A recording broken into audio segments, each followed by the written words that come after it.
Good evening, everyone. I'm Heather Harper, the coordinator for the Suzy Social Entrepreneurship Program at Miami University of Ohio. Welcome to our second keynote address for the conference for social entrepreneurship, titled "You Are More Than the Worst Thing You've Ever Done." Before we begin, we would love to know some of the countries that you're joining us from this evening. So if you'd like to share, go ahead and put in the chat box where you are, where you're from, where you're viewing us from this evening. We'd love to see where the audience is joining us from. So let's see what we've got here. Belén from Chile, good evening. Thanks for being here. Juan Carlos in Luxembourg, hello. Patricia, Mexico. Rocio, oh, she's from Uruguay, but is joining us from South Korea. Hello. Good evening, Diana from Bolivia. Good. Sofia de Guatemala. Alvaro de Chile. Thank you for being with us this evening. So just a heads up for everyone about this session this evening. Unfortunately, it looks like our speaker will not make it. He had an emergency last minute, and he will not be able to be here. However, I've had the pleasure of working with Patrick in the Suzy program for Miami University. He's a local community member in Southwestern Ohio, and so I know his work and will walk you all through who he is, what got him into his social enterprise, and I'll be able to show you some of the things that he's working on.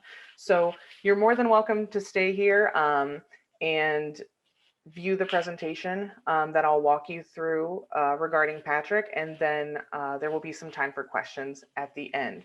So probably about 20 to 30 minutes talk, and then 15 minutes for question and answer. Also, before we begin, I would like to remind everyone that this session will be conducted in English. If you would like Spanish interpretation of the session, you can click on the world icon right down at the bottom right of the window and select Spanish there. Additionally, later on during the question and answer portion of the session, we ask that you please enter your questions in the Q&A box, not the chat box, please, just the Q&A box. But I'll go ahead and reiterate those instructions later on when we get to that portion. Okay, so to begin, I'll just tell you a little bit about Patrick's background. Patrick is from northeastern Ohio originally, specifically Cleveland, and he had a fairly tumultuous, rough childhood. He had, you know, a situation where he was kind of bounced around a lot from different living situations, and he got involved with the street, and he ended up dealing drugs. And at the age of 16, in a drug deal gone wrong, he got sentenced to prison, unfortunately. He was facing 45 years, but I think he ended up getting out when he was around 18 or 21. He was released. But not too long into his sentence, he found out that his 20-year-old brother had been shot and killed. During his time in prison, he spent a substantial amount of time in solitary confinement. And it was in that solitary confinement that he took a lot of time to reflect on his life, what he was going through, the death of his brother that had hit him really hard. And in that solitary confinement, he started finding a path back to himself and eventually to God. Once he was released, he started the Fringe Church in Hamilton, Ohio. It's a small local community church. He's the lead pastor, and he's also assisted in that church by his wife, who has a similar story to his. When she was 27, she had gone out with her friends in Cincinnati, a larger city in southwestern Ohio. And when driving home, she got into an accident. And unfortunately, someone in that accident passed away. She had been drinking, and so she was sent to jail at the age of 27. So she and Patrick really bonded because they had that shared experience. Um, the way that his wife differs from him, she did not have a tumultuous childhood. She grew up in a very stable, loving family with consistent support. But she had this one night where things just went wrong and she ended up in prison as well. So, through their shared experiences, they bonded and started working together on this endeavor of the Fringe Church. So, in the Fringe Church, something that they knew they wanted to do, not only to help revive the local community, but they wanted to give back and help other incarcerated individuals. So, first, what they started doing is offering programs in local jails and prisons. They started traveling there a couple times a week to offer music programs, programs for writing poetry and doing spoken word as therapy, and also art programs. So I'm going to take you to their business website here now. Let me get out of this. Sorry. We're going to go to the Fringes website. A very lovely website. So right here at the top of their website, what you'll see are images of different people transitioning across the screen there.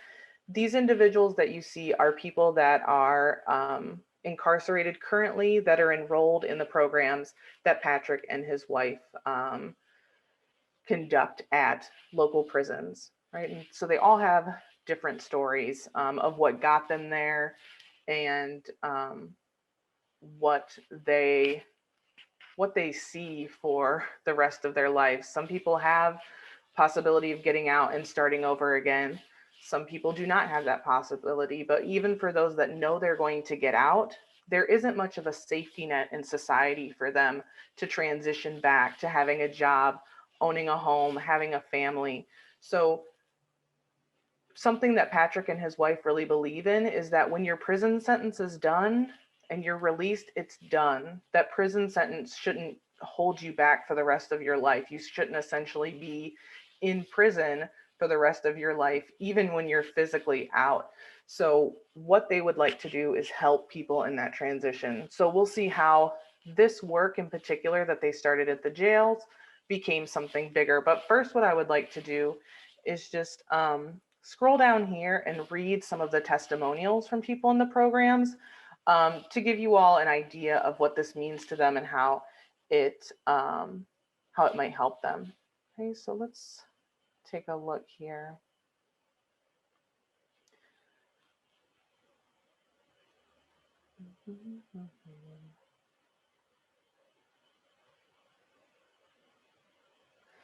So here's one from the Ohio Reformatory for Women right here.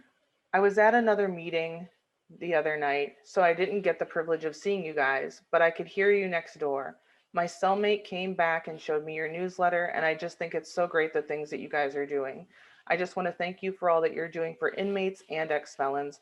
I hope to meet you the next time you are in ORW. That's the Ohio Reformatory for Women. Let's see. Here's one here from another one from the Ohio Reformatory for Women. Wow, what a moving experience. Listening to Patrick wrap his story, I loved it. Really cool. I think that what you're doing is awesome. Thank you so much for coming to ORW and sharing with us. I have to say, I enjoyed your music and style more than any other I have seen.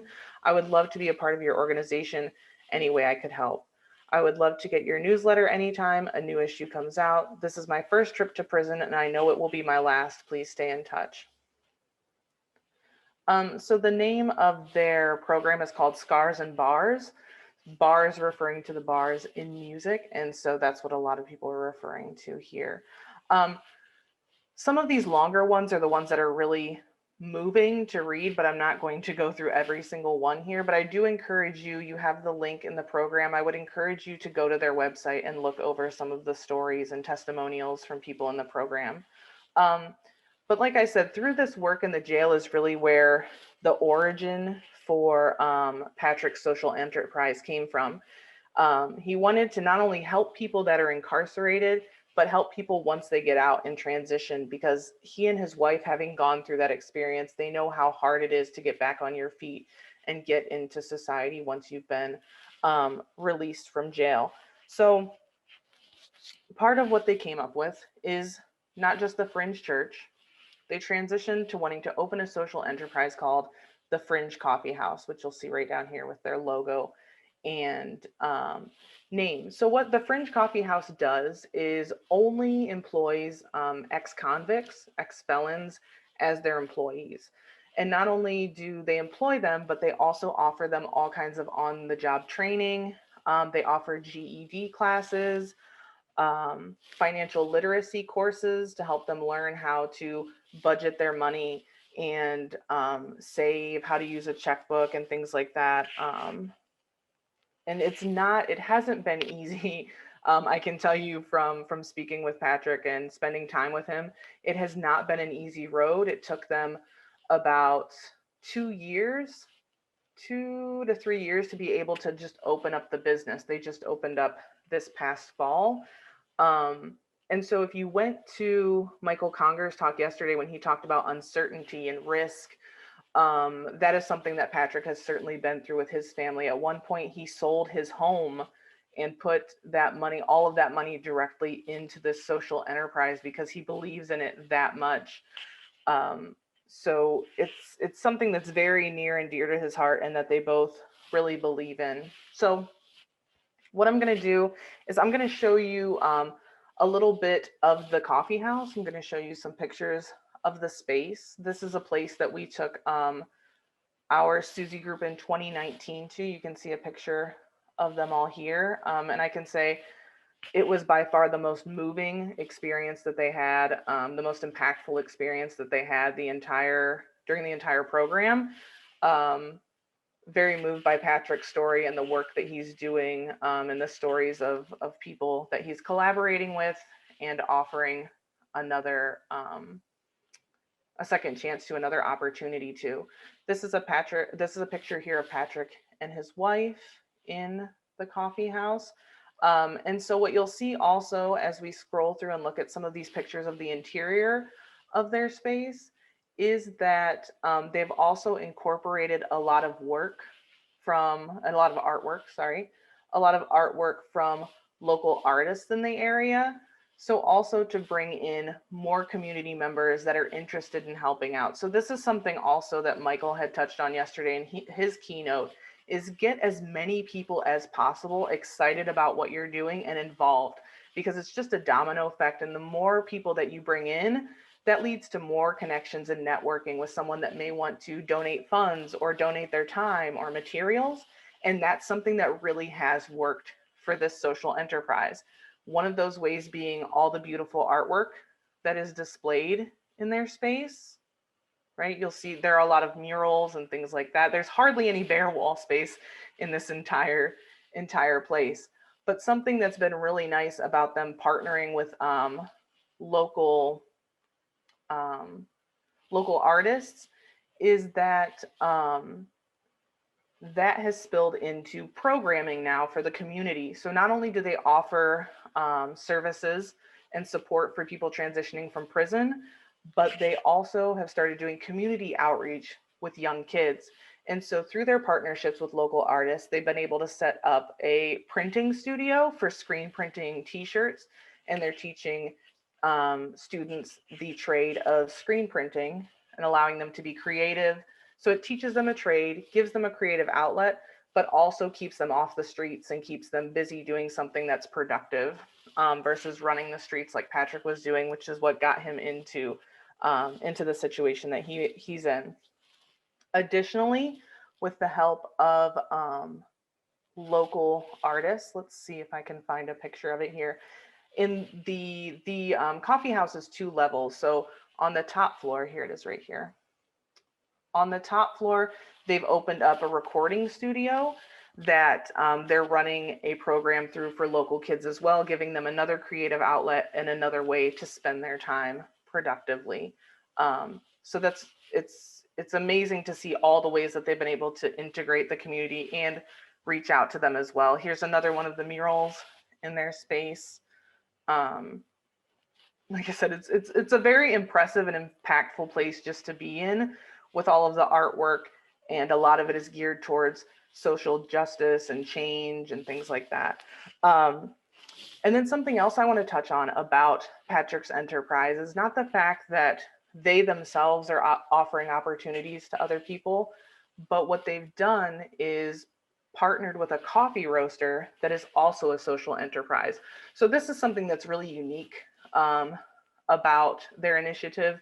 Oftentimes, the social enterprise doesn't necessarily incorporate a lot of other suppliers or partners that are fully social enterprises. So what's nice is that they source all of their coffee for the coffee shop from Yield Coffee Roasters. This is another local business based in Southwestern Ohio in Cincinnati, and they source all of their coffee from countries in Latin America, specifically mostly from Central America. So what they help to do is help transition farmers that may be struggling from a crop that hasn't been so profitable in recent years. They help them transition to coffee by offering them financial support, classes, training for the farmers. And so they help them build a business through coffee and source their coffee from them that they roast. And then not only that, but they also use, if we scroll down here, they're also invested in the sustainable development of these areas. And so they partner with a nonprofit that's called Amigos for Christ. And what they do is help bring modern bathrooms to some of these rural farming areas to help with sanitary conditions, the convenience for the population, and they give them running water, which is something that they hadn't previously had. So this is a big way to help significantly reduce intestinal diseases and parasites in some of these countries. So it's really nice to see how this small coffee house in a small town in Ohio has really been able to reach outside of the bounds of our borders here in the U.S. and help bring in as many people as possible into the fold to do good for so many different people. So it's just interesting to see those layers and that stratification in what they do. I think that's really unique about the social enterprise that they have. So also here, just to show you a few more pictures. This is the Susie group from 2019 that we took to listen to Patrick's story, along with, next to him on the right in the blue shirt is the owner of Yield Coffee Roasters. So they Yield Coffee partners with farms in Nicaragua, Guatemala, Costa Rica. Specifically, I know those countries for sure. They're working in, I believe, El Salvador as well. So it's really nice to see, like I said, all of these different countries and partners come together in this initiative. There's a few more of our students there in the coffee house. Some of our mentors with the students as well.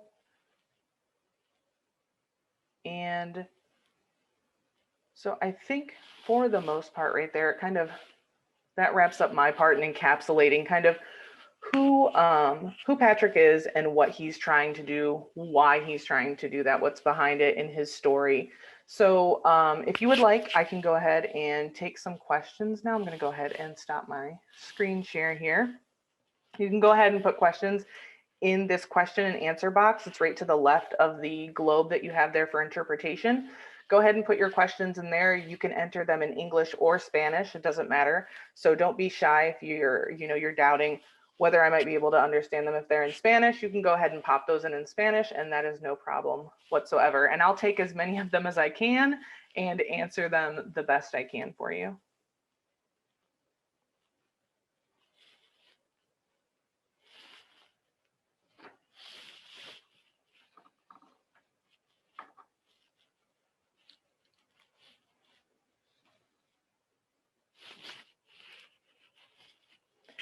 Any questions at all? There we go.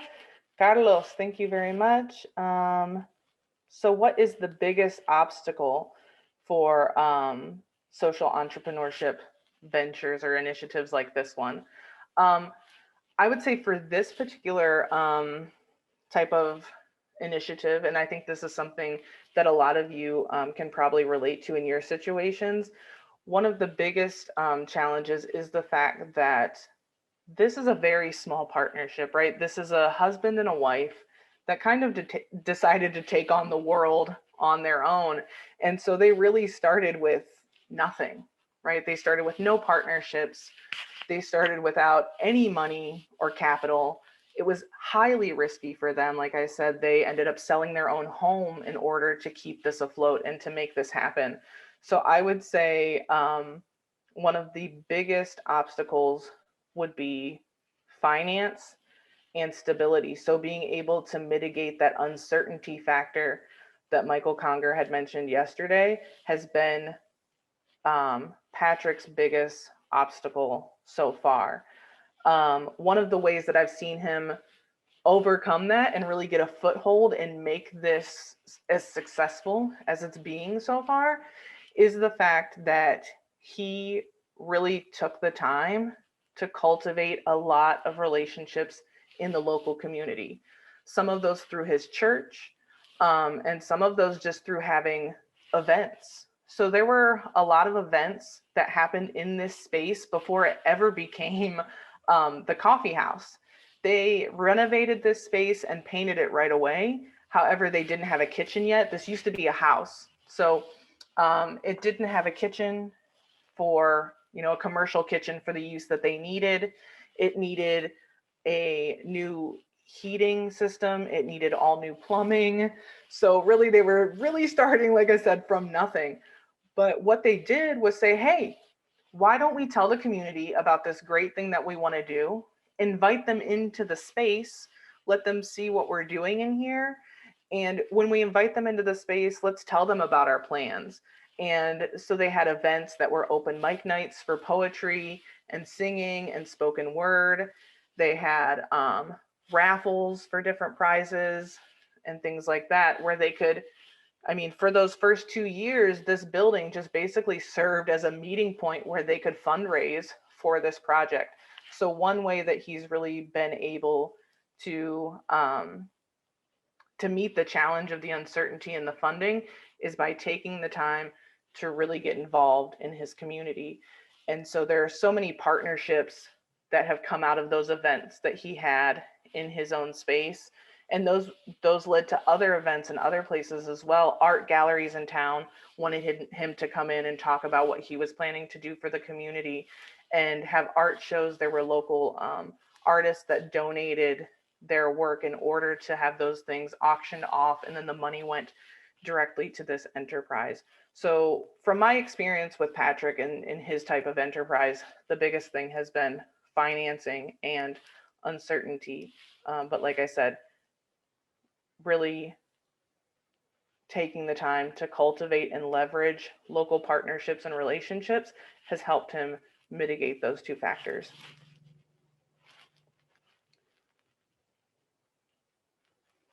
Okay, we have another question. So this is a question from one of our alumni from Miami 2019. Thais, thank you for your question. So she concurs that this was one of the most unforgettable experiences of the program.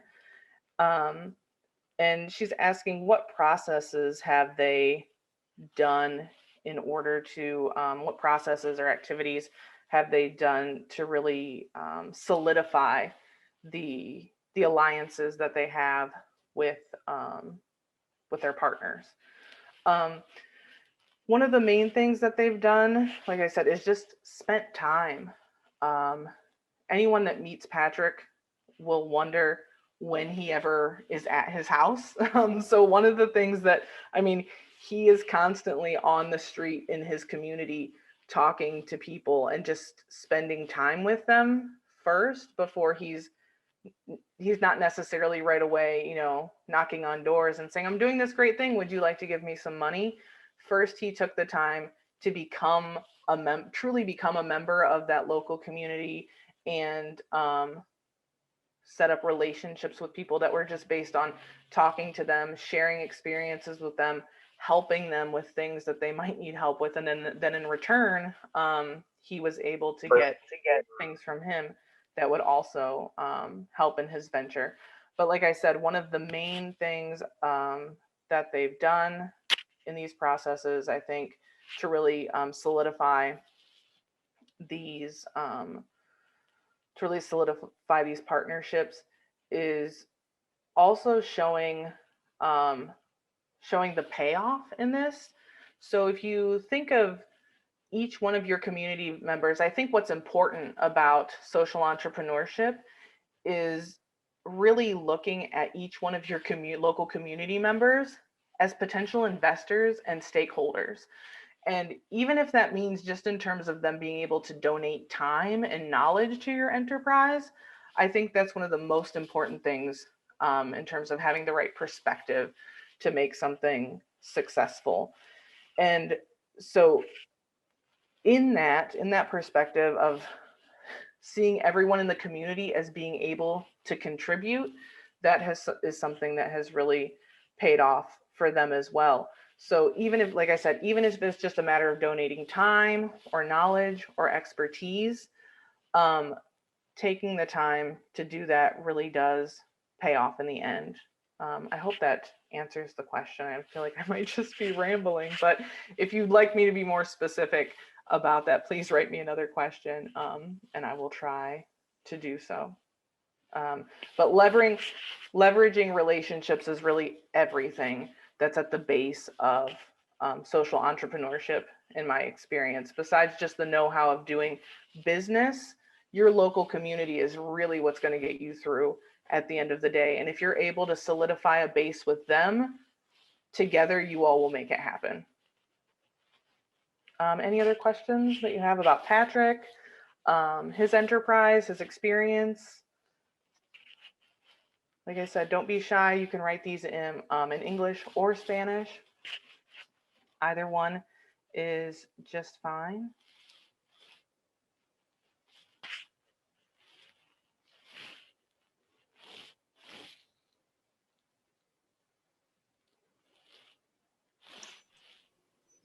A couple people raised their hands, Heather. Oh, okay. I was just gonna say. I was like, I couldn't see that. Sorry. Wait, is that under Cesar the participants? Cesar Under Luis attendees. yes. Cesar Luis Olvidios. Let's see. For some reason, it's not letting me see it right away. Okay.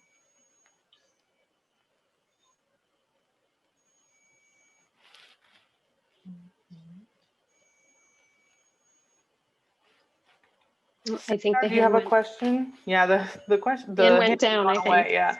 Cesar, do you have a question you'd like to put in the chat box or in the Q&A box for me? I'd be happy to answer it for you.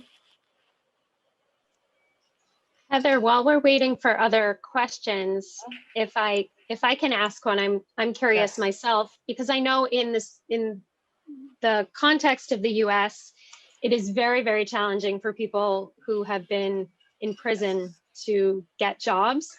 So I'm wondering if you can speak to a little bit about the challenges that he experienced, not only to find employment, but to start up this business. That is something that unfortunately I do not have a lot of knowledge about. He's kind of in a unique situation too, because he transitioned directly from prison to being a church pastor, and so that's been his main employment since he left. So he was someone that really thought, I'm going to help people. I'm going to dedicate my life. I want to dedicate my life to helping people that were in a similar situation to myself. And that's just what he did. He did it right away. Incredible. And it's amazing. It's so impressive every time you talk to him or anyone else that's been involved with putting this together, because like I said, this is one of, in all the social enterprises I've seen, this is one where you can really truly say that this is a labor of love. I mean, they've put everything on the line. They put their lives into this, and for most people, that is not that's not possible. But I think one, I don't think I can say it enough. One of the lessons you can really take away from them is invest in your community, and that investment in your community is going to yield tenfold for you with regard to what they can help you do and help get off the ground. All of the work on the heating and plumbing was done through donations.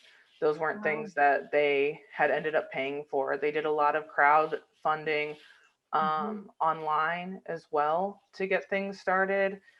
A lot of local people that they know, these are people that don't have a ton of money, but maybe they know someone that can sew, right? So they had friends that could sew, make purses and shirts or whatever it may be, and make gift baskets, and they had a raffle. And so people just wanting to, donate whatever they're good at, whatever, skill they may have to this initiative is what's really made it work. And it's not something that you see very often. I think it's really special and unique the way that this came together. Yeah. I think it's also worth it to mention that this church, their church, the Fringe Church, is located in the main downtown area of Hamilton, Ohio, which has been ravaged by the manufacturing industry just basically disappearing overnight. And the people that go to his church are not affluent people. These are not people with a lot of money. These are not people with a lot of education many times. And they have a place in this community now. The way that I've seen him take in these people that many other people wouldn't even say hi to on the street has been really impressive too, to see, he is he is a person for the people, truly. He didn't get out and try and find, who's at the top of the food chain here that can help me make this happen. He started from the bottom and was like, if I'm going to do this for this community, I have to do it with this community. It's not going to happen imposing it from outside. And I think that's really interesting to see, because in this talk today, what Patrick does, what we're seeing is in practice, a lot of what we're seeing is the theories and principles that Michael Conger talked about yesterday. We're really seeing them happen in real life. These things are being practiced. Something that he mentioned yesterday is that social entrepreneurship has to come from the local community and their needs and what they know is going to be best for them. If someone just shows up with a sack of money and wants to fix something, it's most likely not going to be successful long term. There are just a couple other questions in the Yep, Q&A. yep, I'm going to grab those right Thank now. you. And we have about 5 minutes. Okay, all right. So I'm going to skip you, Juan Carlos. Sorry. Oh, maybe a little more than 5 minutes. Okay. So I'll go to Anita first. Thank you for your question. Let's see here. So it's saying that she has a coffee shop, and the focus in her coffee shop is to help support small producers in Guatemala and women, particularly single women, and empower them, because typically there aren't a lot of female baristas, coffee makers. So tips for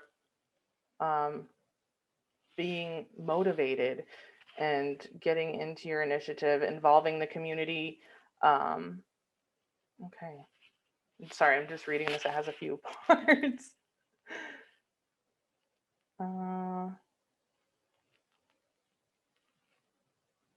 Okay. I think, first of all, maybe one of the tips to really get people motivated would be, first, start small.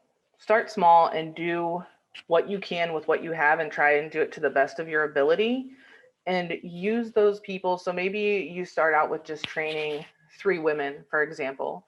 And those three women then become a source of motivation and empowerment for other women around them. So I would say start small and work your way out.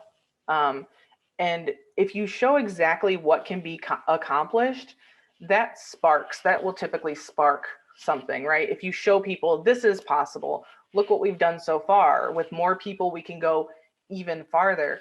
I would say to get your core group of people and use them as agents of change and sparking more interest.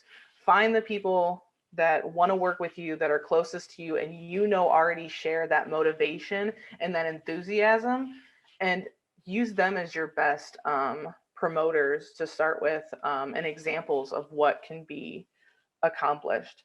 You had asked too about involving your community. I think a great way to involve your community is, first of all, just tell them about your idea and what you plan to do and what's out there, what you want to do. And like I said, spend time getting to know your local community, people around you that you could possibly involve. And in talking to them, you'll find out that they've got skills, time, or knowledge that they can donate to your enterprise. And so, I mean, really, these events that Patrick started having at first were essentially, I mean, they were fundraisers, but essentially first they were parties. I mean, they were parties, and they were a way for people to get together and share their experiences. And I think that's what really got people excited and involved, is that Patrick and the people that were working with him were willing to listen and truly listen and meet the community where they were at, versus coming in and saying, we've got this big idea, this is how we're going to do it, and not really, taking into account what was happening in the local community or who the people were that they were working with. So I would say a big part of it is just giving people a space. Involving your community is a big part of it, is just giving people the space and the time to really voice what they need and how they feel they can help. And giving people that opportunity to help and feel useful is a really good way to motivate them, I think.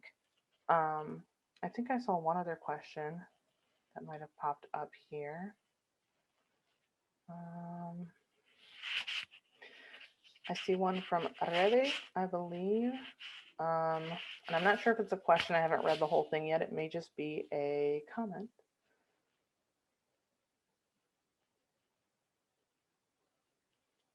Okay, this is just a very nice comment. Sorry. Thank you, Rebe. This is a very good comment. I'm glad that you can identify with this enterprise and what it's offering, and that you feel inspired as well to make some change. I see another question down here. So, okay, Severo wants to open a business, however, doesn't have a lot of capital. Okay, so a lot would be in construction. So advice for someone without a lot of capital. That really is the biggest challenge, right? And forgive me for sounding like a broken record, but it's still going to be start small and start within your community. Are there ways that you can make connections in your community with someone that not only might have money to donate, but that can donate their time in constructing things, that could donate materials for constructing things? Do you have a skill that you could trade someone for? Give them an hour of your time doing something you're really good at, and they'll lend you an hour of time helping you in construction or fundraising. As much as possible too, I think something that can be successful more so in Latin America that I've seen than in the US is starting, a small business or a micro business out of your own house. If you can start there first, that might not be viable for you, but it's something that I've seen done a lot more effectively and faster than you could do here in the US with something in your own home. So maybe starting with something a little bit more informal first to help you gain some of that capital, which right now I know with COVID is very hard to do. It's very hard to do anything at all, much less open a business, a social enterprise where you need partners and you need people to get together and work in the same space. Unfortunately, that's the situation that we're in right now. But I would say start as small as you can to begin with. That helps to mitigate some of your risk as well. Would be my advice in that instance. Anything else? Any other questions before everybody heads out today? Someone just put a question in the chat. This person is having, there's a difficult situation in their country and they have the desire to change, but the political background. Help your country move forward.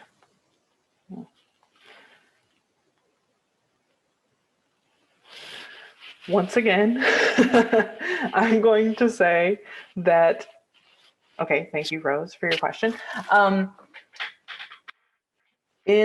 So what you're asking about here, I think, is a little bit more activism versus social entrepreneurship, possibly, as you're referencing you not having the political background to do something. But do you know anyone that might have that political background that you could partner with to further your ideas and your goals, that has the solid political experience or know-how that you could come together with and join forces? And sometimes too, the biggest impact you can make is just helping those around you as much as you can with what you have. So I think I would advise you to really reflect on, okay, maybe I don't have the most political background, but what am I really good at that can help me be an agent of change for 3 or 4 people around me that could also then help them reach out to other people. It's all about, a lot of this is just about networking. So if you can get 3 or 4 people together that you can really help learn a skill or teach something to them that then they're able to pass on to others around them, you can start a cooperative, a fairly informal, but a pretty strong cooperative locally to get things done if you spread out in that type of way. Oh, you know how to make soap. I think that's perfect. That's a great skill. This is something that you could help other people learn how to do, and they can train other people to do it as well. And this is something they can sell to help better, their immediate situation. I think that you could certainly do a social enterprise based around soap making and helping other people open micro businesses and train others, certainly. I know we've only got about 10 minutes left here, so I'm going to go ahead and end this session here, as I know everybody's excited to get to our panels that we've got starting here at 7:15. Don't forget that before those panels start, you do also have open mic that you can drop into. So hopefully that's something that you're able to take advantage of this week. I'm sure it will be fun. And thank you very much for being here. Thank you for your time and bearing with me. Even though I was not your original speaker, I hope there was at least something that you could gain from this 45 minutes that you spent with me. And like I said, have a great evening. Enjoy the rest of the events this week. Bye-bye.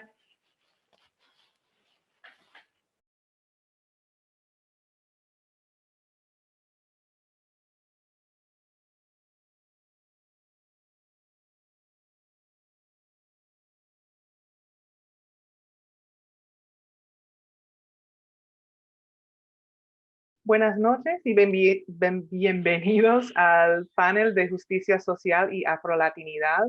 Yo soy Heather Harper y soy coordinadora del programa de emprendimiento social en Miami University en Oxford, Ohio. Antes de empezar, nos gustaría saber desde qué países nos están viendo. Entonces, si quieren poner en la cajita de chat sus países para ver de dónde vienen todos esta noche. Voy a abrir aquí. Ruth de Brasil, bienvenidos. Okay, bienvenidos todos. Perú, Panamá, muy rápido. Ah, Ana de la República Dominicana. Camila de Perú.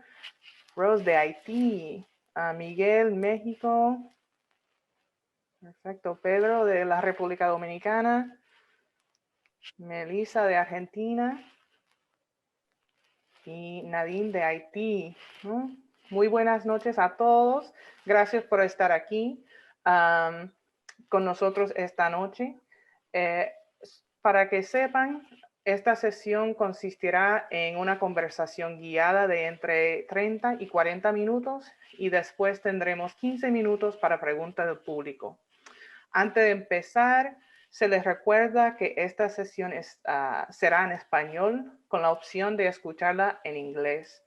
Esto se puede hacer haciendo clic en el icono del mundo que aparece en la parte inferior derecha de la ventana. También durante la sesión de preguntas, se les pide que hagan las preguntas en la cajita de Q y A y no por la cajita de chat, ¿sí? Bueno, ahora me gustaría presentarles a los miembros de este panel. Como moderador, tenemos a profesor José Amador de Miami University en Oxford, Ohio. Y nuestros dos primeros panelistas son ex-becarios del programa de emprendimiento social del año 2019 en Miami University. Thais Parfay y de Panamá y Jonier Perea Mosquera de Colombia. También tenemos como panelista a Nicolás Bamonde de Chile y él es ex becario del programa de emprendimiento social de ITD del año 2020. Bienvenidos a todos y gracias por su tiempo. Gracias por estar aquí.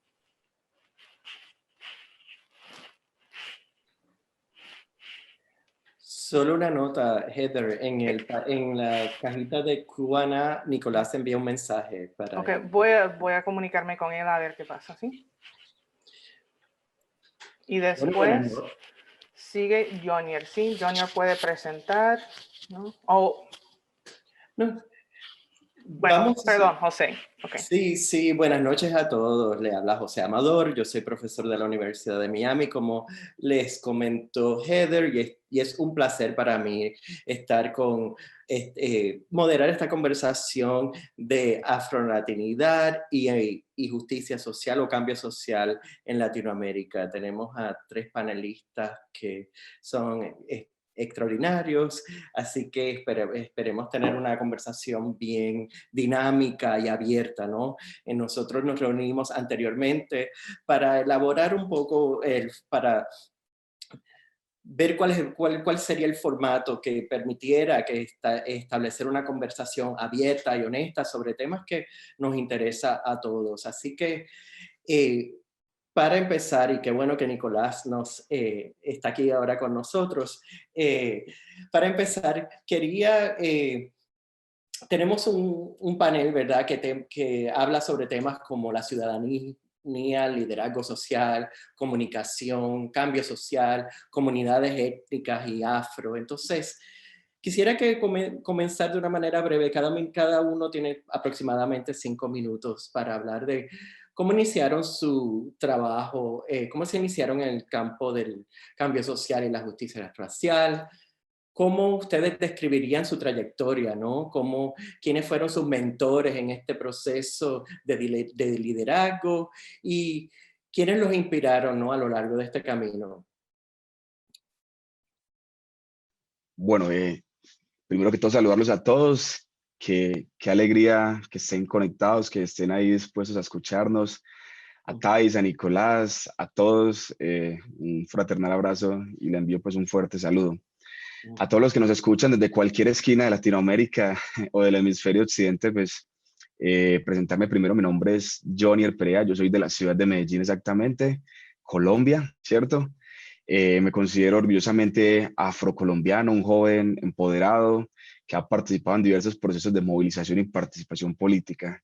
Yo creo que al igual que muchos jóvenes que nos acompañan hoy aquí, soy de esos jóvenes que cree que podemos cambiar el mundo, que cree que podemos dar un granito de arena para que la sociedad sea un mejor lugar para vivir, para que podamos vivir mejor en comunidad.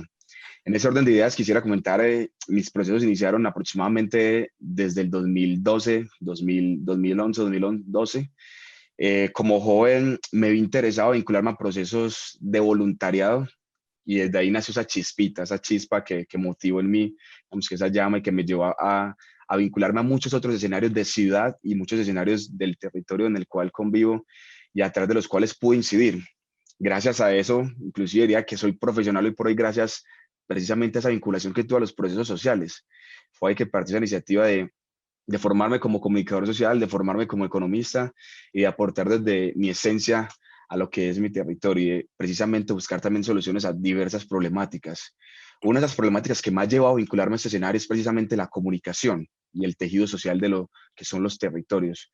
Cómo pensarse la comunicación y cómo pensarse ese tejido que vincula a las personas de una comunidad específica para que eso sirva en pro de la transformación y el desarrollo, ¿cierto?, de diversas esferas o diversos ámbitos en una comunidad como lo es Medellín puntualmente, ¿cierto? Y es ahí donde partimos del tejido social como esa esencia que aborda y que acompaña a quienes habitan, lo que son, cómo son, su diversidad política, su lugar de enunciación, su forma de ser, su forma de incidir en sus comunidades. Y eso es precisamente lo que lleva a esas personas a configurar una comunidad, a tejer una relación de comunidad, y es a partir de ahí donde se habla de un tejido social. Y un tejido social que en pro de la comunicación para el cambio social puede servir precisamente para liderar escenarios y transformar escenarios de cambio en lo que son los territorios de la ciudad. No sé si Heather pudiera compartirme brevemente en la pantalla la presentación, porque quisiera abordar tres temas centrales acerca de la comunicación para el cambio y es puntualmente lo que es la comunicación para el ser, la comunicación para ser y la comunicación para transformar. Hablando de una comunicación para el ser y es partiendo precisamente de reconocer a partir de ese tejido social la esencia de lo que somos y la esencia de lo que son las personas en las comunidades. Es decir, identificar para nosotros como líderes, porque sé que muchos de los jóvenes que están conectados a esta conferencia tienen procesos de incidencia y tienen procesos durante los cuales lideran y aportan a la movilización, a la transformación, bien sea política, social, comunitaria, de cualquier esfera, pero todos dándose granito de arena para transformar lo que viene siendo el mundo.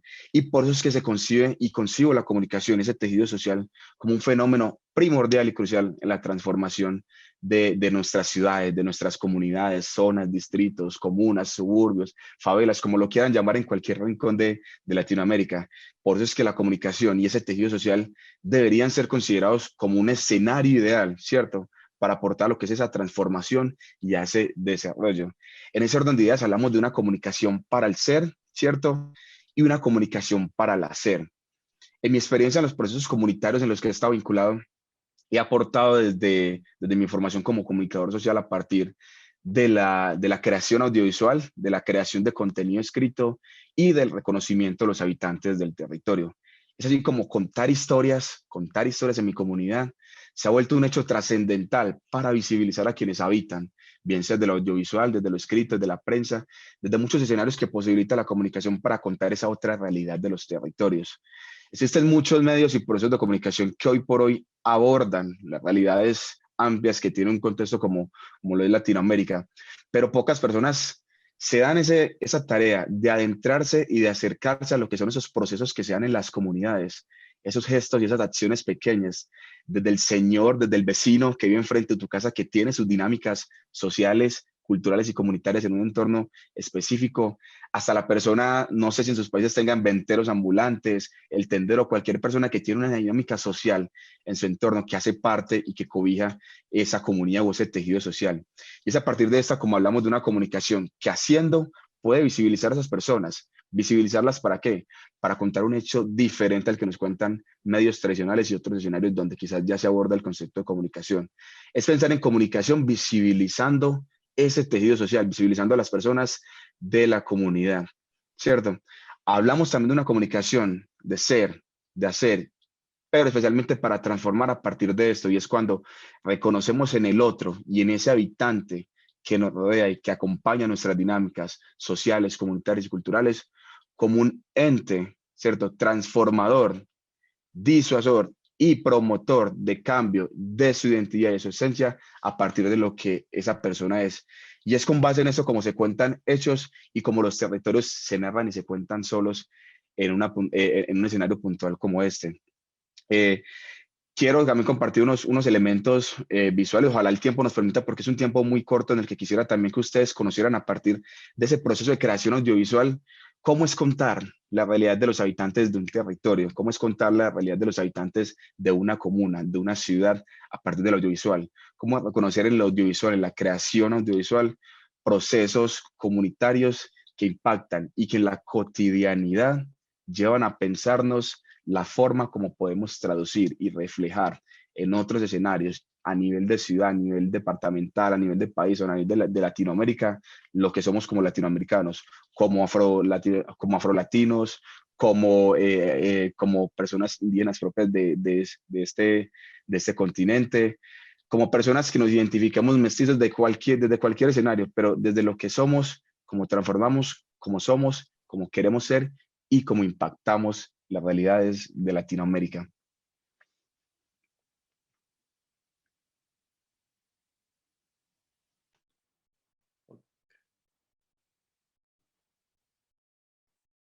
Que muy buenas noches a todos. Realmente estoy muy feliz y emocionada de poder compartir en este panel y sobre todo tener ese sentido de volver a sentir la experiencia Susi, que al igual que mis compañeros creo que pueden concordar conmigo, que fue una experiencia que marcó y cambió nuestras vidas. Así que comenzando y hablando un poquito sobre cómo fue mi trayectoria en el activismo o en el inicio de mi proceso en incidencia sobre el desarrollo de las políticas públicas o el desarrollo y mejoramiento de las comunidades de mi país, quisiera hablar. Yo comencé por los voluntariados, creo que fue algo que me dejaba, me llamaba muchísimo la atención.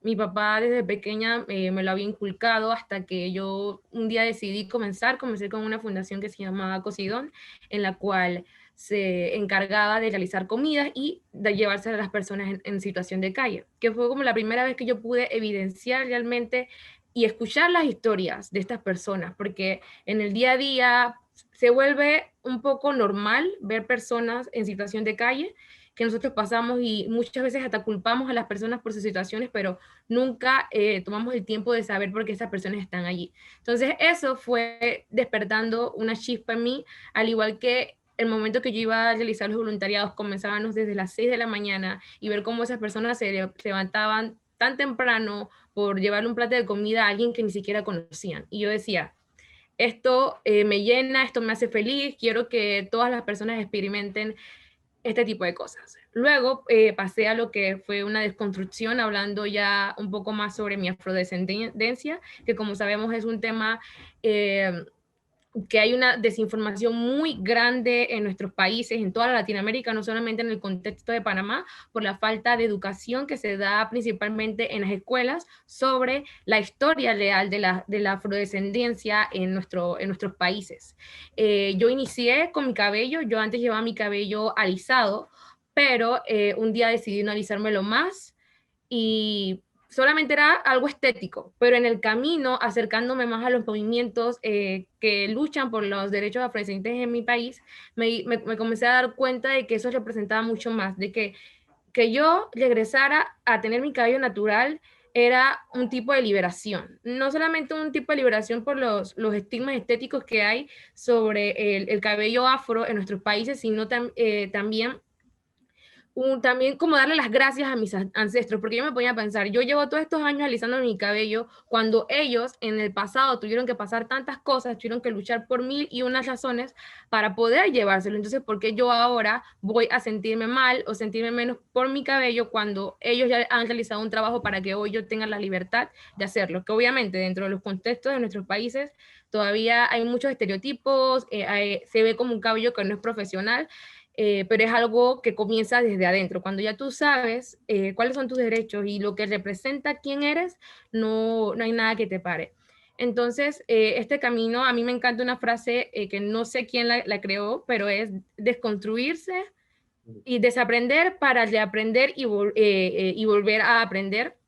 Es una frase que a mí me impacta mucho porque siento que es un proceso por el que todos debemos pasar, desaprender viejos patrones que nos ha dejado esta sociedad en todo el ámbito, no solamente en cuanto a nuestra historia como afrodescendientes o como indígenas o si formamos parte de alguna cultura o religión en específico, sino para tener una mejor vista. Y eso fue lo que ella, Susi me ayudó también bastante, porque me ayudó a crear una cosmovisión sobre cómo yo veía el mundo, y ahora yo cuestiono todo. Hay una otra frase que me gusta mucho, que es cuestionar, que hay que cuestionarlo todo, hay que analizarlo todo, porque esa es la única forma en la que nosotros podamos poder ser empáticos con las realidades de las personas que nos rodean. Dentro de mi camino, comencé a acercarme a los movimientos en Panamá que últimamente han tenido un gran auge. Fue donde comencé a conocer la historia. Y a mí me gusta mucho hablar desde mi experiencia personal, porque se puede decir que tuve un pequeño... es como algo como agridulce, como un subir y bajar una montaña, porque estás en ese camino y vas conociendo la historia y sabes todo lo que pasaron tus ancestros desde el tiempo de la esclavitud hasta ahora y te enteras como de todas esas atrocidades y cómo esas han calado hasta ahora, porque la esclavitud no ha desaparecido, solamente ha evolucionado, pero al mismo tiempo conoces la resistencia, como a pesar de que tus ancestros pasaron por todo este tipo de cosas, ellos lograron salir adelante, lograron levantar sus luchas, resistieron de una a otra manera y abrieron las puertas para que hoy nosotros pudiéramos tener este tipo de espacios. Así que esa es como parte de mi experiencia y de mis inicios, y les recomiendo mucho que se acerquen a sus historias, reconozcan quiénes son, porque eso les va a ayudar mucho a saber quiénes son, dónde están y dónde provienen. Y Nicolás, si quieres.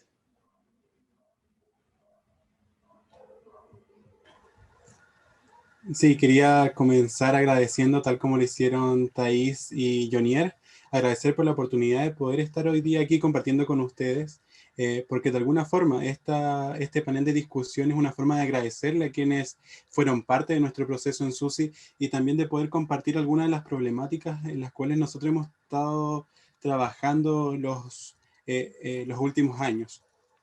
Para ello quería pedirle a Heather que me muestre la primera diapositiva de mi trabajo, y es esto. Primero decirle, yo soy Nicolás Bamonde, tengo 21 años, soy hoy día egresado de Pedagogía en Comunicación en Lengua Inglesa, es decir, enseño inglés como un idioma que puede quebrar con algunas diferencias sociales. También soy director de una escuela de liderazgo juvenil, que busca esto, busca empoderar a los jóvenes, busca decirle a los jóvenes que ellos sí pueden hacerse partícipes de diferentes cambios que ocurren en cada una de sus comunidades. Este proyecto nace gracias a SUSI, y es por eso que hoy día veo esta oportunidad como una forma de agradecer. Primero, decirles que yo soy dirigente social estudiantil desde los 14 años, tal como pueden ver allí en las fotos. Esto nace desde una frase que vi en un discurso en esa época, en un discurso de Malala, que obtuvo el Premio Nobel de la Paz, quien dijo que un niño junto a un profesor y un lápiz pueden cambiar el mundo. Eso me motivó a decir, yo como joven puedo participar de los cambios, pero como profesor también lo puedo hacer. Entonces, desde estas dos aristas de la sociedad, he tratado de poder ayudar. Para poderles contar un poco de mi trayectoria también, en el año 2015 fue la primera vez que tuve un acercamiento a lo que es el emprendimiento social. ¿Por qué? Porque éramos cientos de niños que jugábamos en un lugar eriazo, un lugar que no tenía mucho color, un lugar que se veía abandonado, y un día dijimos, ¿por qué siempre nos preguntamos, nos decimos, lo puede hacer el otro? ¿Puede trabajar el otro? Puede ser el otro el que lleve esta problemática y la presente y saque algún resultado, tenga algún resultado. Pero nosotros dijimos lo contrario, nosotros dijimos, podemos ser nosotros quienes provoquemos el cambio, podemos ser nosotros quienes podemos ir y buscar soluciones a las diferentes problemáticas que vemos en nuestro alrededor. Es así que junto a 5 compañeros, nosotros dijimos, transformemos este lugar y construyamos un espacio donde los propios jóvenes puedan construir lugares, donde los propios jóvenes puedan practicar deportes, puedan llevar colores a sus casas. Entonces nosotros de esta forma pudimos decir que nosotros podíamos motivar a otros a hacer lo mismo que nosotros hicimos en ese momento. Y eso fue lo que me fue ayudando desde el año 2015 hasta el día de hoy a poder mostrar lo que yo he podido lograr, lo que he podido lograr gracias a Susi, lo que he podido lograr gracias al proyecto que llevamos a cabo junto a otros 4 compañeros en toda Latinoamérica, del cual estaría hablando en un ratito más. Perfecto, pues gracias Miguel por compartir sus historias, ¿no? Es un proceso interesante ver cómo cada uno de ustedes tienen unas historias independientes, pero fueron definitivamente influenciados ya por su entorno más inmediato, pero también por estas conexiones transnacionales, ¿no? Estos enlaces que han tenido, que han podido hacer a la misma vez. Algunos temas que están empezando a perfilarse como interesantes y como hilos conductores. Estoy pensando en la territorialidad, ¿no? que habló Jonier. Estoy pensando en la idea de comunicación y cómo narrar la historia, pero también cómo narrarse a sí mismo y ideas de visibilidad, ideas de desaprender historias para hacer nuevas historias. La escritura en ese proceso es muy importante, y la comunicación, y cómo eso nos lleva a hacer, pero también a la transformación social. Entonces tal vez el segundo tema que quiero que ustedes tal vez aborden un poco desde sus propios contextos, ¿no? Ya no desde un contexto más amplio de su educación y su propia trayectoria profesional, sino de sus propios contextos. ¿Cuáles son los problemas más apremiantes que están afectando su comunidad o que ustedes están trabajando ahora mismo? ¿Y qué estrategias de desarrollo social y de transformación social ustedes están utilizando para resolver los mismos problemas? Eso es una pregunta que puede ser muy amplia, pero yo quisiera que le dieran un poco, que la contextualizaran, ¿no? Con ejemplos específicos de su propio trabajo en sus países, ya sea en Medellín, ya sea en Panamá o en Chile. Bueno, ¿me tomo la palabra o los chicos quieren iniciar? Thais. Ah, listo, bueno. ¿Quieres? Yo inicio, pues. O inicia Thais. Listo, dale, Thais. Estás en mute. Sí, ya. Voy a compartir aquí una imagen para hablar un poquito dentro de del contexto de Panamá, pero también verlo desde el contexto de Latinoamérica.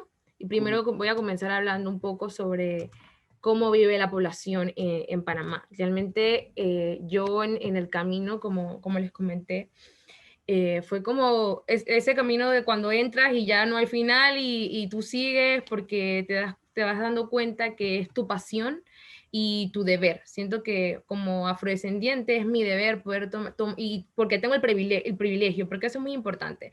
Nosotros, a pesar de que quizás en nuestras vidas hayamos tenido algunas vicisitudes o nuestros niveles económicos no son los mejores, hemos tenido ciertos privilegios que nos han permitido hoy poder ser los que somos y poder transmitir esos conocimientos hacia las demás personas. Ese es un concepto que a mí me gusta mucho destacar cuando se hacen este tipo de discusiones y hay comentarios que dicen, ay, pero ¿cómo puedes ser tan ignorante al decir eso? Pero es que tú tienes que comprender el sentido de que tú has estado en los espacios, has tenido el privilegio de estar en los espacios donde se generan estas conversaciones, entonces tienes que encontrar la forma en la que puedas llegarle esa información a los demás. Entonces, entrando un poquito en el contexto de cuáles han sido las problemáticas para el desarrollo de las comunidades afrodescendientes, que son las que yo principalmente manejo en Panamá. Primero es la pobreza multidimensional.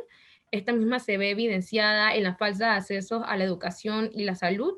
En Panamá, las comunidades en las que se concentran, hay como las concentraciones de comunidades afrodescendientes, siempre, cuando uno las visita y puede ver, son comunidades que están en el olvido total, que esto entra un poquito en lo del racismo estructural que voy a explicar un poco más adelante. También está la desinformación y el borrado de la identidad, que es lo que yo hablaba sobre la educación. En la educación sobre afrodescendencia o incluso sobre la historia de la comunidad indígena de Panamá es muy nula. Es muy nula, y cuando te hablan de ella, hablando del contexto de la historia afrodescendiente, solamente te cuentan de los esclavos. Fueron esclavos, no se sabe quiénes fueron antes, ni se sabe cuáles fueron sus aportes en todo el desarrollo y cómo han aportado a crear la identidad del país. Otro es también la nula inversión en mejoras de las viviendas. En Panamá hay un gran problema. Ahí puedo mencionar tres de las comunidades más afectadas. Una es el Chorrillo y la otra es Curundú, que queda en la capital de Panamá. Yo soy de la capital de Panamá. Y otro es Colón, que es una provincia, pero esta provincia que es mayormente afrodescendiente, a pesar de que ser una provincia que por tener diversos puertos logísticos y tienen la zona libre de Colón, que son puntos que apoyan realmente a la economía del país. La provincia está totalmente olvidada, tenemos casas que aún son de madera, siempre hay inundaciones. ¿Por qué? Porque el gobierno obviamente no se preocupa, y cuando los habitantes de dichos lugares salen a protestar o a denunciar sus vivencias, se burlan de ellos, dicen solamente son personas ignorantes, incluso hablando desde la perspectiva de las mujeres, porque principalmente son las mujeres las que más se ven afectadas, porque son las encargadas de los hogares y son las que salen incluso con sus hijos a protestar. Son tomadas a burla por la forma en la que se expresan, porque obviamente no están dentro de lo que está bien para la sociedad. Se vuelve en meme a nivel nacional, pero nadie ve el contexto real de lo que esa mujer, lo que esa persona está expresando sobre las vivencias que están teniendo en sus comunidades. También la falta de representación en los medios de comunicación, en los programas, puedo contar con la mano que solamente hay como 5, una reportera, otros reporteros de calle, unas 2 personas en programas matutinos. No hay una buena representación. Entonces, cuando se crean estos programas de telenovelas, este tipo de cosas, la representación de la persona afrodescendiente siempre es la persona mala, delincuente de barrio, cosa que afecta muchísimo a el desarrollo de las comunidades, porque ellos necesitan verse representados de forma positiva para poder ayudarles a desmentir y a desconstruir todo este concepto negativo que les han generado alrededor de ser personas afrodescendientes.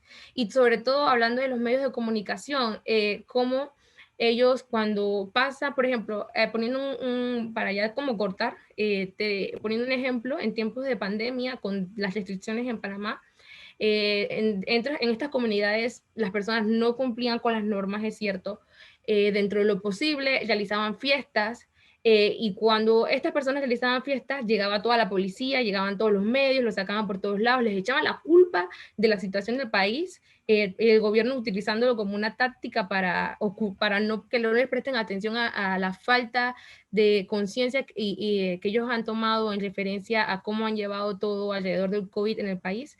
Pero, sin embargo, cuando nos encontramos que estas fiestas se dan en áreas de la alta sociedad, nos enteramos por redes sociales, pero los medios de comunicación nunca los sacan. Entonces, ¿qué hace la población? Se va en contra de ellos, comienza a decir, no, es que esas personas de color cartón, tratando de no utilizar la palabra negro, hay que tirarles una bomba a esas comunidades porque ellos están afectando, miren cómo tienen el país cuando solamente son esas comunidades. Entonces sí, eso es como para que tengan un poquito de idea de cuáles son las problemáticas que se han generado en el país.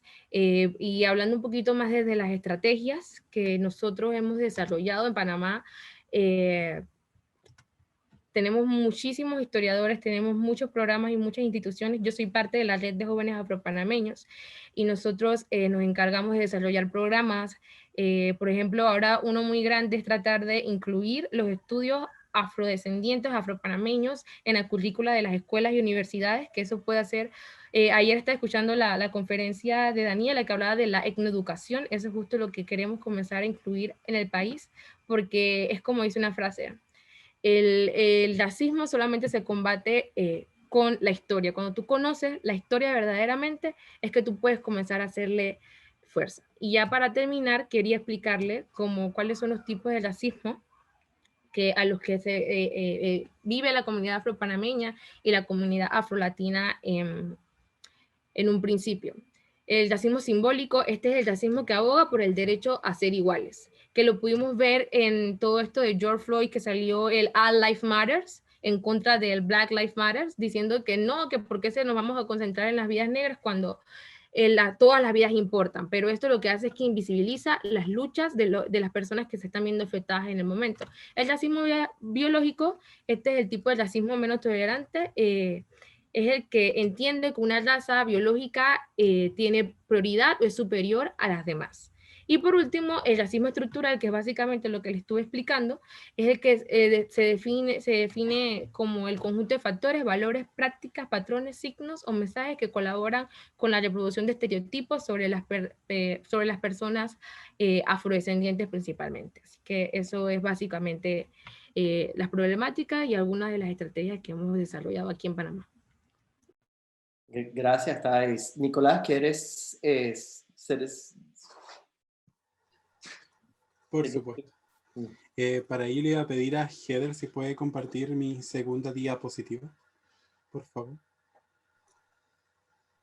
Para lo que yo le quiero hablar, voy a traer a la mesa dos temáticas que hablaron Thais y Jonier. El primero es decir la creación de este tejido social y también la construcción de estas comunidades, como dijo Thais en una de sus intervenciones.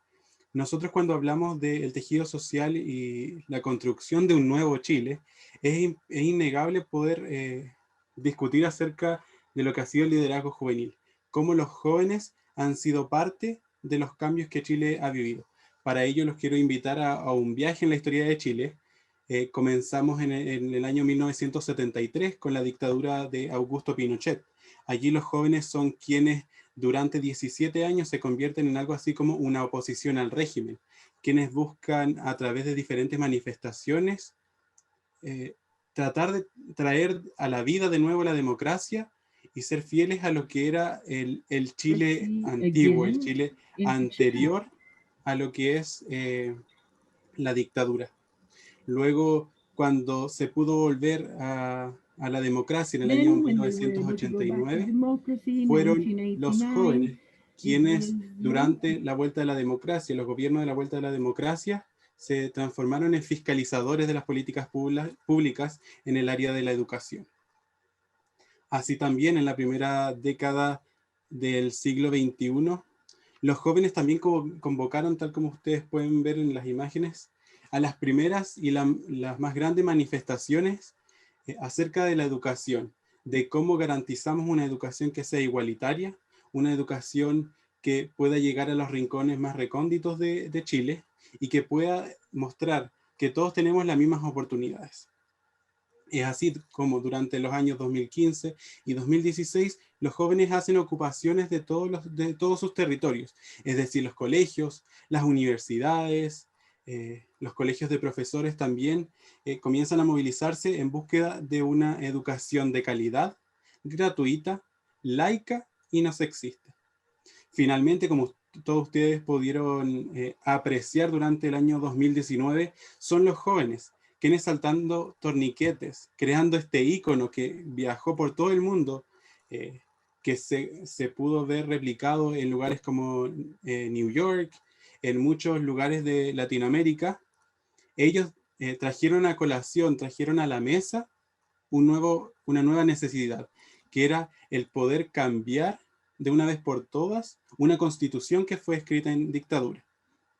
Es así como augurando este despertar ciudadano, ellos motivaron a todas las generaciones, desde las generaciones que sufrieron con esta dictadura militar hasta las generaciones más jóvenes, diciendo, tal como yo les dije al inicio, que sí podíamos hacer el cambio, que cada uno contaba en este tejido social, cada una de las comunidades indígenas, cada una de las comunidades educativas, de salud, del área de la salud, del área del trabajo, podían unirse con un objetivo primario y un objetivo directo, que era el cambio de esta constitución. Con eso, los jóvenes demostraron de alguna forma que existía esta sed de cambio, existía esta necesidad de cambiar las cosas, siendo ellos protagonistas de este cambio. Con eso demostraron también que ellos están comprometidos con cada uno de los cambios, y eso es lo que les traté de decir al inicio. Sabemos que cada uno de las personas que están aquí en este panel trata de hacer un cambio desde un área. Y nosotros, con el ejemplo que podemos ver en Chile, podemos decir que sí se puede, que sí existe, y que la representación la buscan los mismos pueblos.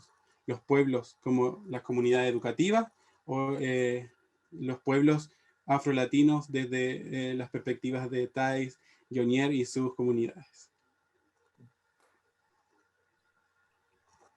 Gracias, Nicolás. Jonier. Bueno, yo quisiera, que son muchas las problemáticas que hoy por hoy quizás afronta una ciudad como Medellín en el contexto actual, pero quisiera abreviarlas todas en un concepto, y sería el negacionismo, ¿cierto? El negacionismo. ¿Alguien activó el micrófono? Ok, bueno, hablaría del negacionismo exactamente. El negacionismo como un concepto que involucra diferentes factores, como es el concepto de la historia, la cultura, la política, la participación social, democrática, que tienen los habitantes del contexto de la ciudad de Medellín. Cuando hablo del negacionismo, hablo principalmente de la historia que recoge todos esos conceptos, precisamente hablando de un contexto como el de la ciudad de Medellín, donde particularmente nuestra historia, la historia que es conocida fuera de Colombia por diferentes factores asociados al narcotráfico y otras dinámicas asociadas a la violencia, y que han tenido a la ciudad durante años sometida pues a diferentes factores de los jóvenes hemos sido los principalmente afectados. ¿Hola? Perdón, que tienen problemas técnicos con la interpretación. Vamos a hacer una pausa breve para que arreglen la situación. Gracias. Okay, gracias. Ok, ¿me escuchan ahora sí todos? Sí, muy bien. Bueno, perfecto. Antes de que se presentara ese inconveniente técnico, estaba hablando precisamente de un concepto que agrupa todas las dificultades que tiene una ciudad como Medellín, y es precisamente hablar del negacionismo.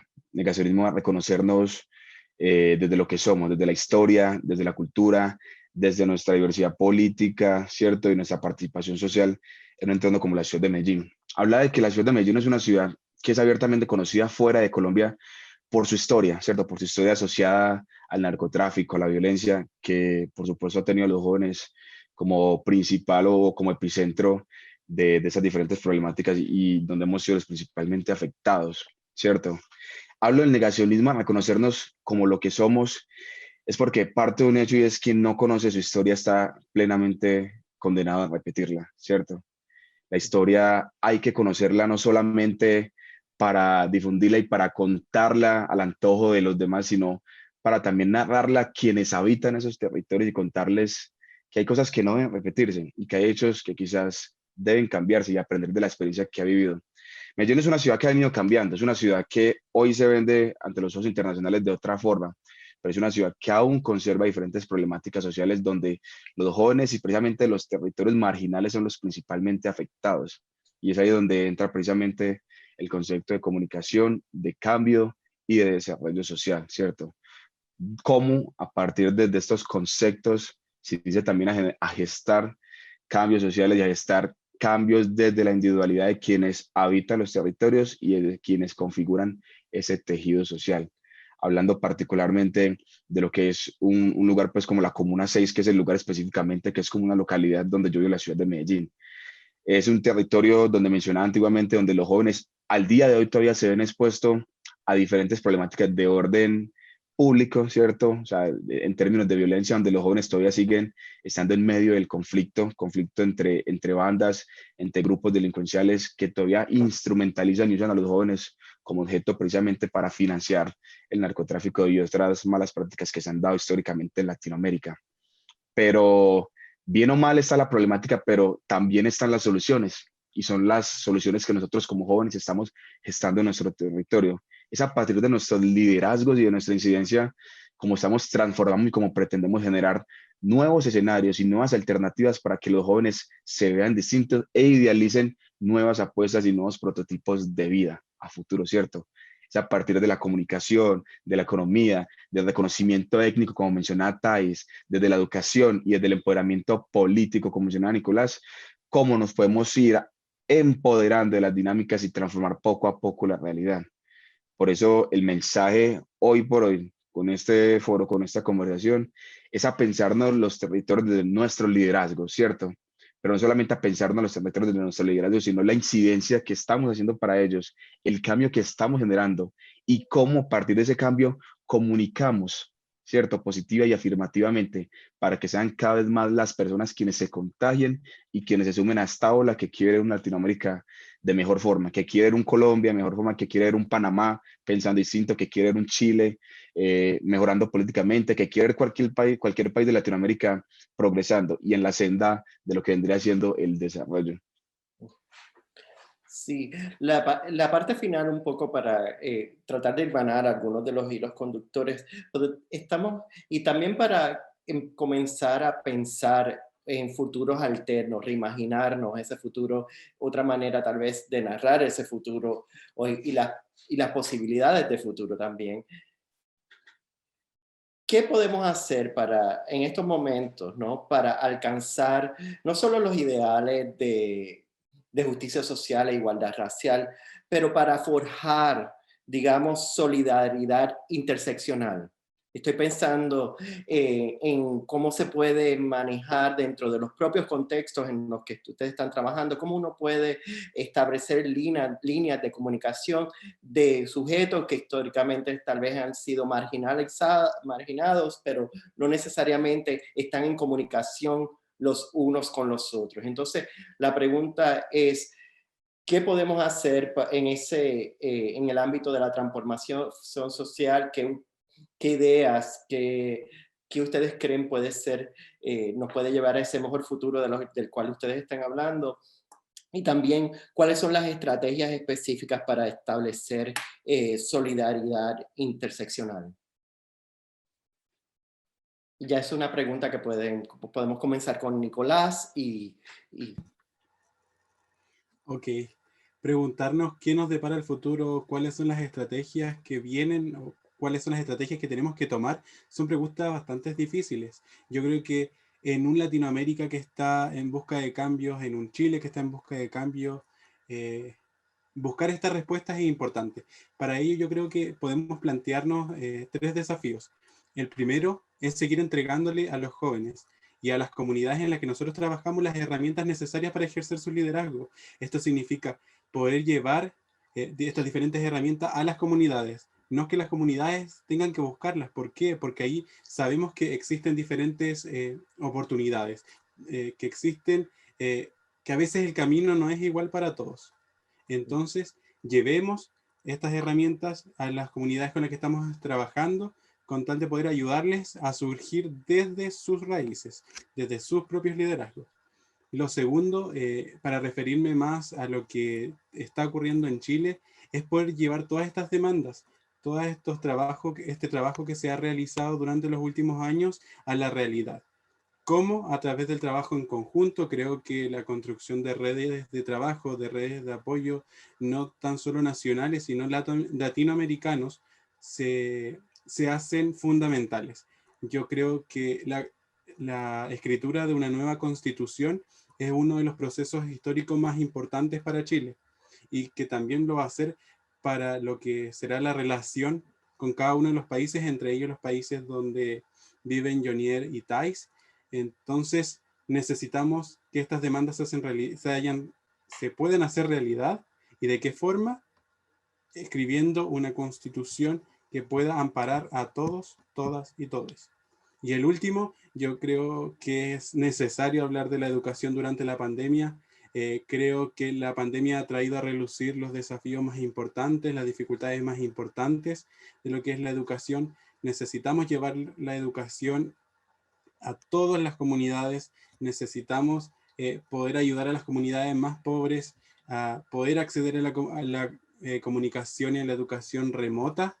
Y es algo que hemos visto desgarrado. La educación ha sido desgarrada de alguna forma por la pandemia, pero es un desafío que nosotros vamos a tener que trabajar, es un desafío por el que vamos a tener que trabajar y por el que vamos a necesitar de inversión pública y privada para poder, tal como lo dije al inicio, que los jóvenes, juntos a sus profesores y a un lápiz, puedan cambiar el mundo.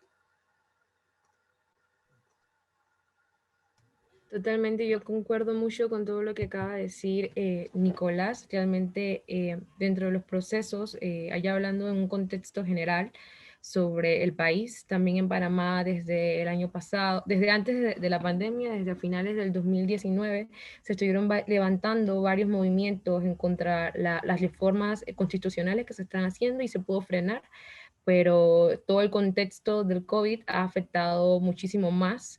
Panamá está entre los primeros 6 países más desiguales de la región.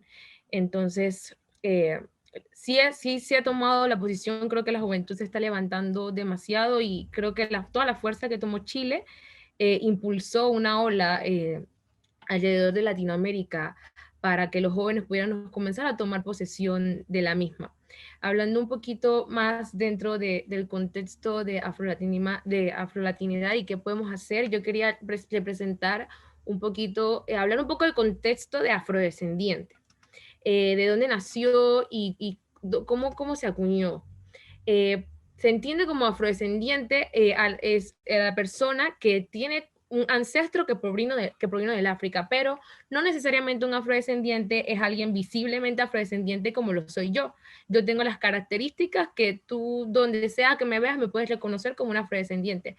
Pero dentro del contexto hay otras personas que realmente no lucen igual. Por ejemplo, si podemos ver en la imagen, tenemos a los 2 chicos de la izquierda, donde puedes ver el primero, él totalmente es visiblemente afrodescendiente. Con la segunda chica tú lo dudarías un poco más, ya pensarías que es un poco mezclada o no la identificarías directamente como afrodescendiente. Y luego vemos a la siguiente imagen, que es una presentadora de aquí en Panamá, y ella es afrodescendiente. No lo es visiblemente, pero lo es porque sus abuelos eran personas descendientes de alguien que vino de la África. Entonces, entrando dentro de la importancia del reconocimiento, porque para tratar temas del racismo y de todos los estereotipos que viven las poblaciones afrodescendientes alrededor del mundo, es importante que nos reconozcamos.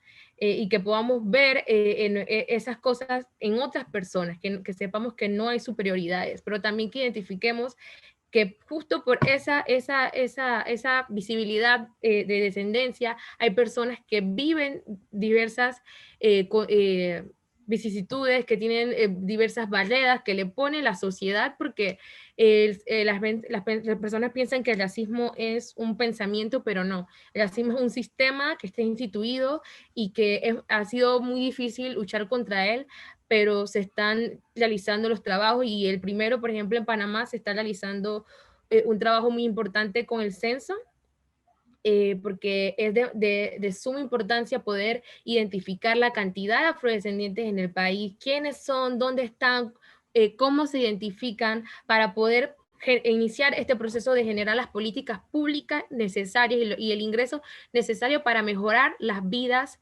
de las mismas. Entonces en Panamá, bueno, por el tema del COVID todo estuvo detenido, pero se estaba realizando un trabajo muy grande, por ejemplo, de parte de la red. Nosotros iniciamos desde el Encuentro Nacional de Jóvenes Afrodescendientes, que es un encuentro que une a casi todas las organizaciones de jóvenes afrodescendientes a nivel de país para comenzar a sensibilizarlos sobre el tema.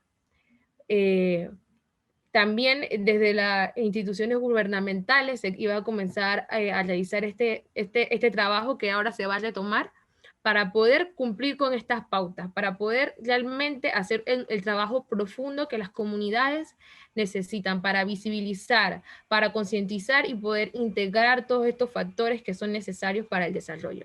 Y dentro de las cosas que nosotros podemos hacer para combatir este tipo de problemas y poder generar el autorreconocimiento, también desde nuestros privilegios, porque no necesariamente tenemos que ser afrodescendientes para comenzar a trabajar en ellos, siendo nosotros personas no afrodescendientes, desde nuestros espacios, nuestros privilegios, podemos comenzar a compartir información, podemos comenzar a generar la conciencia para que esto no perpetúe más sobre las comunidades afrodescendientes y también en el caso de las comunidades indígenas que viven situaciones similares. Primero, como ya comentaba al inicio, desconstruir, desaprender y reaprender. Eso es totalmente importante para poder desmentir toda la narrativa que se ha generado alrededor de la historia de nuestros países sobre quiénes son y cómo actúan las personas afrodescendientes. Ese es el primer paso, muy importante, estudiar la historia, estudiar nuestra historia, estudiar la historia de nuestros países, ir más allá de lo que nos enseñan en las escuelas, leer los libros, buscar historiadores de las comunidades afrodescendientes y también el caso de las comunidades indígenas para que conozcamos la otra parte de la historia. Incentivar la conciencia sobre la cultura y recuperación de la identidad. Esto es otro tema sumamente importante en el que debemos de tomar papel y partida para poder generar estos cambios. Investigar las leyes instituidas que protegen el desarrollo e identidad afrolatina en nuestros países. Hay muchísimas leyes, como lo hay para diversos temas, pero que no se están cumpliendo. Y es importante visibilizarlas y que las personas las tengan en cuenta y las tengan a mano para saber que hay leyes y normas que los protegen. Por último, ser un aliado visibilizando los aportes y vivencias de las comunidades. Esto es como el final o al punto en el que debemos llegar todos en una construcción en la que podamos tomar partida y podemos comenzar desde algo tan simple como compartir algo en las redes, darle la voz a las comunidades que no tienen no están dentro de los espacios, no tienen los privilegios, ir allá, escucharlos y darles esas oportunidades. Y sobre todo, como decía Nicolás, comenzarles a enseñarles las herramientas que ellos pueden utilizar para obtener dichas oportunidades. Gracias, Tai. Bueno, yo para contestar esa pregunta quisiera también asumirles de un concepto, hablaría de equidad, ¿cierto? Para pensarnos en lo que podría ser Latinoamérica en un futuro para solucionar precisamente esas problemáticas. Hablaría de equidad del punto de vista de generar pues condiciones oportunas para cada una de las personas que habitamos acá en Latinoamérica para precisamente sortearnos frente a esas diversas problemáticas que hay. Antes de esta semana, si me hubiesen hecho la misma pregunta, hubiese contestado, de hecho, meritocracia. Esta semana tuve la posibilidad de conectarme con un artículo en el que hablaba sobre un docente de Harvard, Michael Sandel, que habla acerca en un libro acerca de la tiranía de la meritocracia. Y precisamente hace un cuestionamiento y aborda la meritocracia como una posibilidad que nos vendieron a nosotros en un contexto actual para generar oportunidades y superarnos, ¿cierto? Superar esas adversidades que tienen los países latinoamericanos, las personas que habitamos en los países latinoamericanos, a partir de unas condiciones que no son las idóneas, ¿cierto? Y es como también generamos condiciones de meritocracia si no hay condiciones mínimas de equidad para que las personas le apunten precisamente a que a través de ese mérito se idealicen y realicen sus proyectos y sus apuestas, ¿cierto? Para que se lleven a cabo. Entonces, por eso abordaría precisamente el término de la equidad. Y es, si queremos pensarnos en este momento, una mejor Latinoamérica, unos mejores países latinoamericanos, si queremos obviar y tratar de dispersar las problemáticas que hay hoy por hoy en los países donde habitamos, es precisamente pensar en condiciones de equidad, cómo generar condiciones de equidad en nuestros países, ¿cierto? En nuestras comunidades, desde lo que hacemos, desde cómo actuamos y desde cómo impactamos, ¿cierto? Desde nuestro quehacer como líderes sociales, líderes comunitarios, nuestros territorios. Sería precisamente ese concepto, generar condiciones de equidad. Gracias. Bueno, por desgracia no tenemos tiempo para continuar con las preguntas, para tener un panel de preguntas. Sin embargo, quiero reconocer una pregunta que hizo Belén Bello y tal vez pueda ser el punto de partida para otras conversaciones que ustedes tengan a lo largo de la semana, ¿no? Entonces, Belén pregunta que dentro de esta nueva visión de futuro, de todos estos movimientos juveniles, dentro de estas luchas constitucionales, ¿cómo podemos repensar el rol de la policía o de la Policía Nacional dentro de estos sistemas?